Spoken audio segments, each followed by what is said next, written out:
ഈ സുരേഷ് ഏട്ടന് വേണ്ടി തലങ്ങും വിലങ്ങും ഓടി നടന്ന് വോട്ട് ചോദിക്കുന്നതേ നല്ല അഭിമാനത്തിലാണ്. കാരണം നമ്മൾ തിരഞ്ഞെടുക്കാത്ത ജനപ്രതിനിധിയായിട്ട് അദ്ദേഹം ഈ തൃശ്ശൂർ നാട്ടിൽ ചെയ്ത പ്രവർത്തനങ്ങൾ, ചെയ്തു വെച്ച പ്രവർത്തികൾ വെച്ചിട്ടാണ് നമ്മൾ വോട്ട് ചോദിക്കുന്നത്. അല്ലാണ്ട് ഞാൻ അത് തരാം, മല മറയ്ക്കാം എന്നുള്ള വാഗ്ദാനങ്ങളല്ല, ചെയ്തു വെച്ച പ്രവർത്തികൾ. അല്ലാണ്ട് ഈ നാട്ടിൽ നിന്ന് ആ നാട് വരെ എവിടെ സ്വയം പച്ച പിടിക്കുന്നോർത്ത് എൻ്റെ അപ്പൂപ്പനൊരു ആന ഉണ്ടായിരുന്നു എന്ന് പറഞ്ഞ് ഓടി നടക്കുന്ന മുരളീച്ചേട്ടൻ്റെ പോലെയോ, അല്ലെങ്കിൽ നാടറിയുന്നവൻ നയിക്കട്ടെ എന്ന് പറഞ്ഞ് ഫ്ലക്സിൽ കയറി നെഞ്ചു മരിച്ച് നിൽക്കുകയും സ്വന്തം നാട്ടിലെ പാവങ്ങൾക്ക് ഒരു തുള്ളി കുടിവെള്ളത്തിന് ഉപകാരമില്ലാത്ത സുനിച്ചേട്ടനെ പോലെയല്ല. ശരിക്കും പറഞ്ഞാൽ സംഘികൾ വികസനം പറഞ്ഞ് വോട്ട് പിടിക്കില്ല എന്നായിരുന്നല്ലോ ഇന്നലെ വരെ. ഞാൻ ചോദിക്കട്ടെ, ഈ NDA സ്ഥാനാർത്ഥിയായ സുരേഷ് ഗോപി പറയുന്നത് മുഴുവൻ ആയുഷ്മാൻ ഭാരതിനെ കുറിച്ചും ജൽജീവൻ മിഷനെ കുറിച്ചുമാണ്. ഈ വഴിയിൽ വോട്ട് ചോദിക്കാൻ ചെന്നപ്പോൾ പെൻഷൻ ഇല്ല എന്ന് പറഞ്ഞ അമ്മയ്ക്ക് സ്വന്തം പോക്കറ്റിൽ നിന്ന് കാശെടുത്താണ് ഇപ്പോൾ പെൻഷൻ കൊടുത്തുകൊണ്ടിരിക്കുന്നത്. ചികിത്സയ്ക്ക് കാശ് ചോദിച്ച ഒരാളോട് ഇല്ല എന്ന് പറയാൻ പറ്റാതെ, ഇലക്ഷൻ പ്രോട്ടോകോൾ മറികടക്കാൻ പറ്റാതെ അവിടെ ആശുപത്രിയിൽ ഫ്രീ ചികിത്സ ഏർപ്പാടാക്കി കൊടുത്ത ഒരാളാണ് സുരേഷ് ഏട്ടൻ. അപ്പോൾ സുരേഷ് ഏട്ടൻ പറഞ്ഞുകൊണ്ടിരിക്കുന്നത് മുഴുവൻ ഈ നാട്ടിലെ ജനങ്ങളുടെ ആരോഗ്യത്തെക്കുറിച്ചും വെള്ളത്തെക്കുറിച്ചും അവരുടെ ആവശ്യങ്ങളെക്കുറിച്ചാണ്.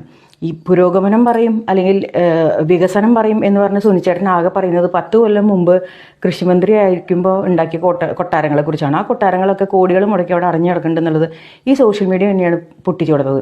അല്ലെങ്കിലും ഇവിടെ കോൺഗ്രസ്സുകാരനൊരു MP തിരഞ്ഞെടുത്തിട്ട് അയാൾ ചെയ്ത എന്തെങ്കിലും ഒന്നും വേണ്ട, വികസനം പറയണ്ട, ആളിവിടെ നാട്ടുകാരെ മൂത്ത് നോക്കി വോട്ട് വയ്ക്കാൻ പറ്റാണ്ട് ആളിവിടെ നിന്ന് ഓടിപ്പോയി.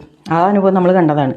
ഇവിടെ സിറ്റിംഗ് MLA, കമ്മ്യൂണിസ്റ്റ് MLA ആയ ബാലചന്ദ്രൻ സഖാവിൻ്റെ ഏതെങ്കിലും ഒരു വികസനം പറഞ്ഞിട്ട് ഇന്ന് വരെ സുനിച്ചേട്ടൻ ആരോടെങ്കിലും വോട്ട് വയ്ക്കാൻ കണ്ടിട്ടുണ്ടോ? പിന്നെ എന്തിനാണ് ഇവരൊക്കെ ഈ പണിക്ക് പോണത്? ഇപ്പോഴും പറയുന്നത് മതേതര വിശ്വാസികൾക്ക് വേണ്ടി ഞങ്ങൾ തിരഞ്ഞെടുക്കും. ഇവർ മതേതര വിശ്വാസികളെ മാത്രം ഭരിക്കാനാണ് വരുന്നത്.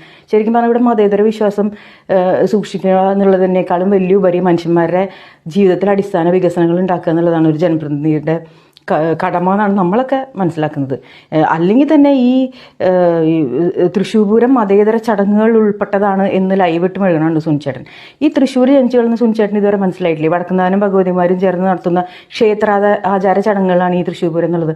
അതിൽ ആ കൂടി മതേതരം ഉള്ളത് അതിലെ കാഴ്ച വിരുന്നുകളിലാണ്.